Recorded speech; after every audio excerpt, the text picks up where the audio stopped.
Hello বন্ধুরা, আজ আমি তোমাদের কাছে পাকা পেঁপের একটা সন্দেশের একটা সুন্দর একটা রেসিপি নিয়ে এসেছি।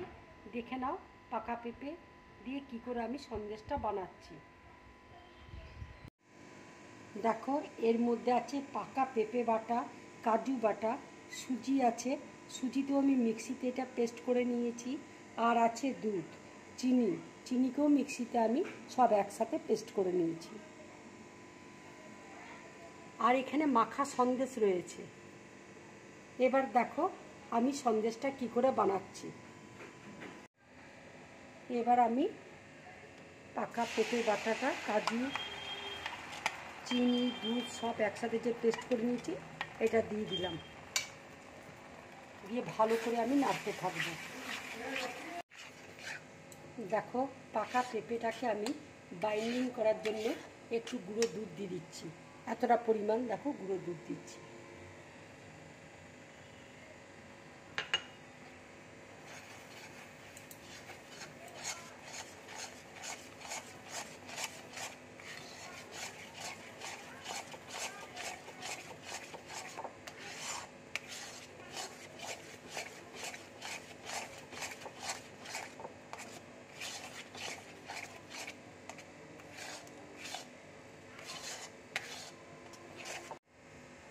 এবার আমি মাখা সন্দেশটা দিয়ে দিচ্ছি।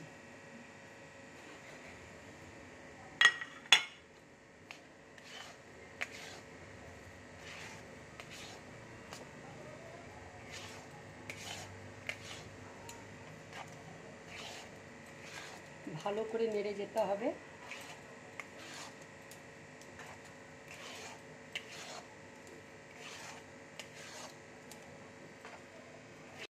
এবার আমি কিশমিশ দিয়ে দিচ্ছি।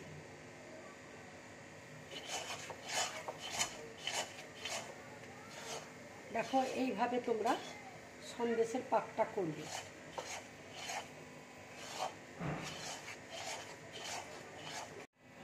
দেখো সন্দেশের পাকটা আমার রেডি হয়ে গেছে।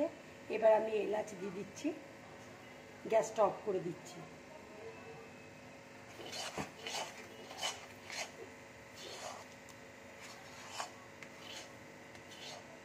এইভাবে তোমরা পাকা পেঁপে দিয়ে সন্দেশ বানাবে, খুব ভালো লাগবে খেতে।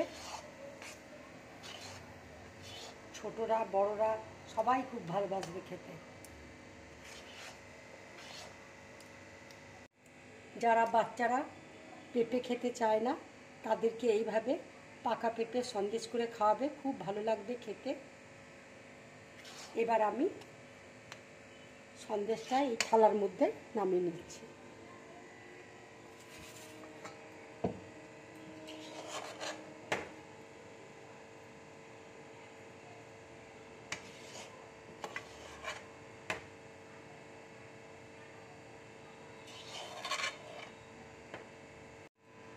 থালার মধ্যে দেখো আমি আগে থেকে ঘি মাখিয়ে রেখেছি।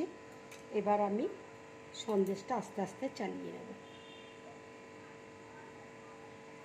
ঠান্ডা হলে তবে আমি পিস পিস করে কেটে নেব। তোমরা এখানে সন্দেশও বলতে পারো, আবার মিষ্টিও বলতে পারো, যা খুশি বলতে পারো। আমি এখানে সন্দেশ বলছি। দেখো আমি এবার ছুরি দিয়ে সন্দেশগুলোকে পিস পিস করে কেটে নিচ্ছি।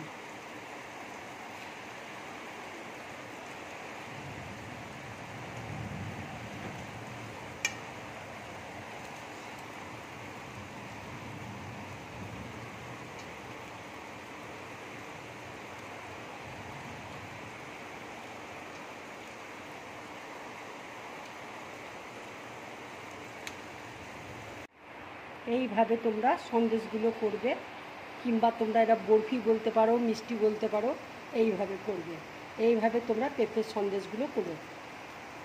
এবার এর উপর আমি একটু কাজু দিয়ে দেবো। এবার দেখো আমি উপরে কাজু দিয়ে দিচ্ছি।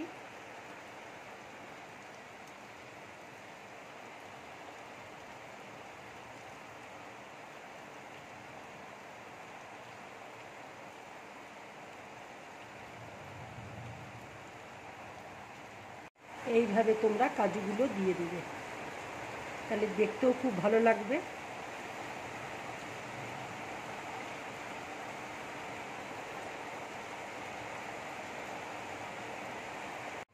বন্ধুরা, যদি আমার এই রেসিপিটা তোমাদের ভালো লাগে তাহলে লাইক করবে, শেয়ার করবে আর ড্রিম ব্লগ চ্যানেলটাকে সাবস্ক্রাইব করবে। নমস্কার।